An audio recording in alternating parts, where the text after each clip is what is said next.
Good question. I would say that it really just comes with time and just doing it a lot, just a lot of repetition. Your own unique style really just comes down to the things that you're influenced by the most. So I'd say having a really broad range of influences in music that you listen to will help. Occasionally I'll fall asleep listening to my own music, usually just the ambient chill stuff. Sometimes I'll be dreaming and I'll hear my music that I'm listening to in real life while I'm asleep, and it's really interesting. It sounds different, kind of like it's a remix. Growing up in New Jersey was pretty bland overall. Nothing really exciting going on. There was no music scene while I was growing up, so it was just me in my room just making electronic music and not really anyone to share it with. And that's why I moved. I've been producing and playing the synths for about 15 years now, so I'd just say a lot of experience mixing and also knowing what kind of sounds lend themselves to different processing techniques and effects. Try not to do too many things at once. Staying motivated to finish songs comes down to enjoying the process and actually liking what you're making. If you don't like the kind of music that you're making, then it's not going to be a fun time. So for me, I make music that I like. I try to finish it as fast as possible so I don't get bored. I don't think I have a single favorite song of mine, as most of them are pretty special to me. But some that I'm pretty proud of, I'd say, are Answers, Mythos Land, Shock Diamond, and Alien Weapon. At least for now. I can literally talk all day about this, but for me, it really comes down to having a good mix down first. And then what I do is stem out all of my instrument groups and try to give them as much headroom as possible so that when I limit them, it can be as loud as possible.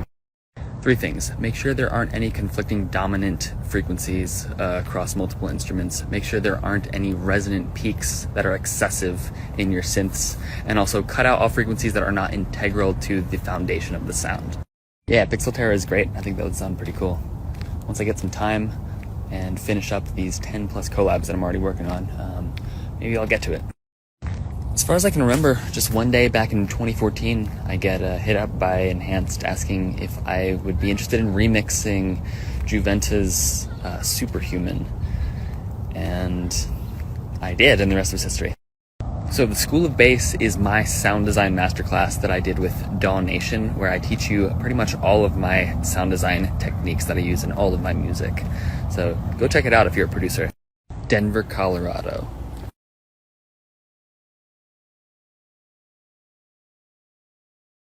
Yes, so Divinorum was my 3rd album that I released a couple years ago, and I am working on an album now. I don't know when it will be done, but there's definitely more to come. I'd say focus on writing songs quickly and finishing them. Getting good concepts, I think, is more important than production and sound design. I think production and sound design is something that comes with time and can be learned, but writing music is more.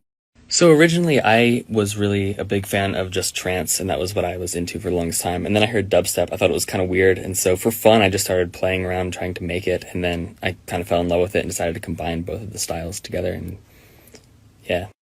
FFT processors like Unfiltered Audio Spec Ops and M Transformer, things like frequency shifters, as well as just using like organic Foley, like bells and metal and stuff. Always in a Nightmare was a pleasure to work on. Nitrix gave me a vocal a cappella, and within just like a day or two, I just wrote the whole song over the a cappella, and before we knew it, it was done. It was quite easy. I think some of my biggest goals are to tour the world, make a movie, write a book, maybe start a record label, but ultimately just share experiences and inspire other people. Yes, I have walkthroughs for Was It You, The Way to Infinity, and a couple unreleased songs, so you should be able to check those out in the near future. I mean, I'm down if Nick is down, but we don't have anything in the works at the moment. You should go tell him to hit me up.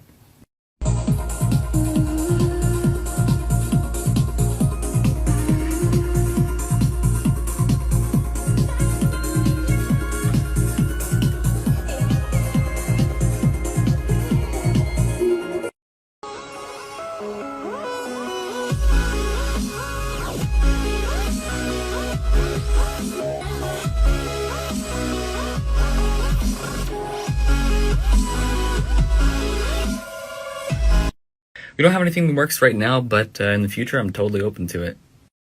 I think creating songs faster comes down to getting more familiar with your tools, getting faster at using them, and also becoming more confident in your decision making. To make songs really fast, I would suggest trying to recreate songs using pre-made structure.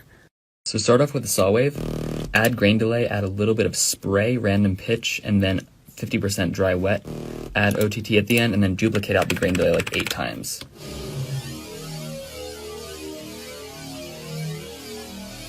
Sometimes it feels great. Sometimes I have a lot of gratitude. Other times I want 10 million. Doesn't feel like enough, but ultimately it's just a number. I think I try to find a good balance of departure and resolution, harmonically speaking. And just if that aligns with what I'm feeling emotionally or not. So 4 things. Using different oscillators with different detune amounts and detune modes. Multiband compression, making sure that it's layering with a bass properly, and making sure that your low voices aren't too close together. I use HS8s, and I think they sound better than all of the Rocket line. Atom Audio, I never actually tried them, but the Atom's tweeters are they're not my taste. They're too bright and crispy for what I'm into. I believe that low creativity is a result of mental exhaustion or emotional blockage, whether it's subconscious or conscious, such as anxiety. I think just taking a break for a while and finding something that gets you back in touch with yourself. Walkthrough of Was It You is coming soon. Yes, I have 2 courses called The School of Bass and the Serum Masterclass that I did with Daw Nation. I also have a YouTube channel where I have a lot of different music production and sound design tutorials. Serum, Dune, Harmor, Razor, Synaptic Morph, Soothes, M Transformer, and Valhalla Vintage Verb. If I'm going to be real, I loosely pay attention to genres. I feel like whatever existed then still exists now. But I'd love to hear what other people think. I hear this all the time, actually. I think it's kind of amusing. 12-tone jazz. I believe that low creativity is a result of mental exhaustion or emotional blockage, whether it's subconscious or conscious, such as anxiety. I think just taking a break for a while and finding something that gets you back in touch with yourself.